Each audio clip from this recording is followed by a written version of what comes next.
চাউল নৰ্মেল বগা ভাতটো নহয়, এয়া উখোৱা চাউল স্বাস্থ্যৰ কাৰণে যিহেতু খুব ভাল।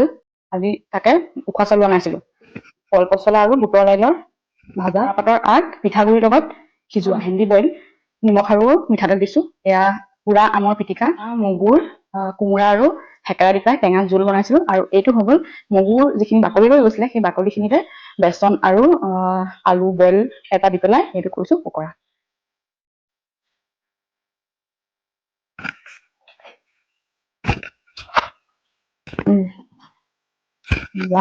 ভেন্দি বইলটো একদম ভাল লাগে খাই।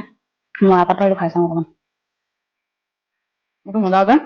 একেবাৰে শেষত এইটোত জালুক দি দিছো, হৈছে আমৰ পুৰা পিটিকা অকণমান চব টেষ্ট কৰি দিছো।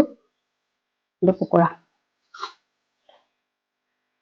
কোমোৰা দি পেলাই, এইটো প্ৰসাদত যোনটো আমি প্ৰসাদ খাবলৈ আনো সেইটো মগুমাহ। গৰমত মুঠতে টেঙা খোৱা ভাল। আৰু আজিৰ থালি এইখনে আছিলে।